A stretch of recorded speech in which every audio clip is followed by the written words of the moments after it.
aujourd'hui, je crois que tu vas nous parler de quelqu'un que tu as déjà beaucoup évoqué dans nos émissions. Oui, enfin, grâce à toi, Florent, Ah quand oui, même. J'en aurais pas fait une idole. c'est vrai.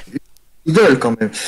Et oui, car c'était incontournable des mois qu'on en parle sans savoir qui il est vraiment. Loin d'être l'idole des jeunes, ni même des vieux d'ailleurs. Jean-Jacques Cros est un journaliste qui a travaillé pour France 3 Paris Île-de-France durant plus de 20 ans, de 1991 à 2012. Ah, on voit sa photo d'ailleurs. Pour ceux qui regardent l'émission, Jean-Jacques, si tu nous regardes, enfin si tu nous écoutes. Oui, c'est mieux. Quand, quand je vous disais que je l'ai vu durant toute mon enfance, il a présenté les journaux régionaux de la chaîne de France 3 Paris-Île-de-France, puis des magazines plutôt politiques. Petit clin d'œil Florent d'ailleurs, puisque Oui. je me souviens de sa présentation des soirées des élections municipales. Ah, Et oui, les soirées des élections municipales de 2001 à l'hôtel de ville de Paris. Ah, nostalgie quand tu nous tiens. c'est vrai. Jean-Jacques Ross est tellement peu connu d'ailleurs qu'il n'a jamais présenté l'édition nationale du journal de France 3, contrairement à ses illustres collègues, hein, Florian Ringuedet, Marlène Blin, Christophe Poulain, Virna Saki. Rassurez-moi, vous voyez de qui je veux parler quand je parle Totalement, de... totalement, totalement. Carrément. Ça me rassure, ça me rassure. Alors, sa biographie sur le site du Huffington... Oh, pardon, excusez-moi. Sa biographie sur le site du Huffy... Oh, ben, j'arriverai pas à le Huffington Post. Post. Joker. C'est mon anglais traditionnel.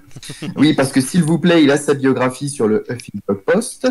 Stipule d'ailleurs cette biographie qu'il a réalisé de 2007 à 2010 une interview quotidienne de 4 minutes intitulée Point de vue à 19h15 dans laquelle il reçoit des personnalités qui font l'actualité dans tous les domaines de l'information.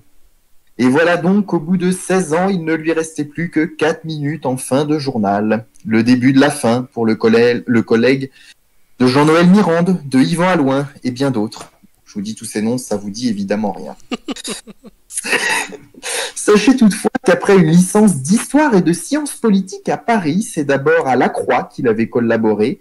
Il a également travaillé pour le quotidien J'informe en 1977. Fallait pas le louper celui-là puisque le journal a disparu l'année de sa création en 1977. Ah bah nickel. Comment? Bah nickel. Ouais, nickel. Ben oui. Oui, oui, oui. Et puis, il a travaillé pour l'Aurore, un autre quotidien disparu en 1985, absorbé par Le Figaro.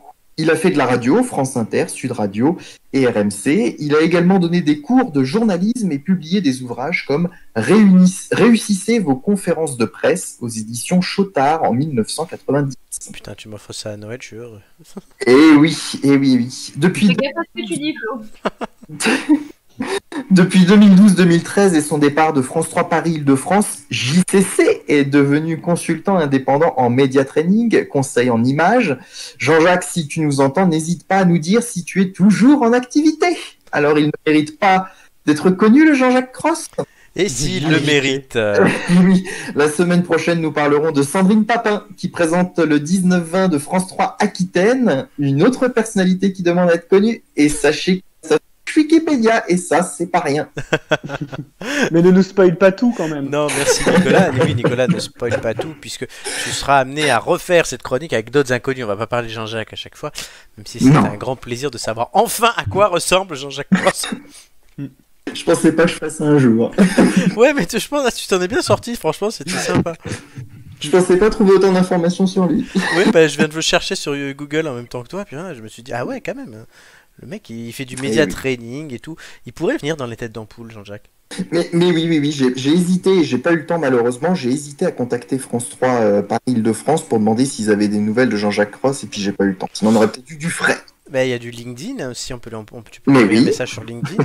Ah ouais, si tu nous le fais venir dans les têtes d'ampoule, on rigole. Bon, je sais pas s'il pourrait installer Carrément. Discord, mais. Très bien, bon, bah, voilà, cette chronique sera amenée à revenir, je vous l'annonce, franchement. Voilà, c'est comme le nouveau feuilleton de Romain, on renouvelle petit à petit aussi l'émission. Cette émission a 23 numéros, mais ça change tout le temps. Hein,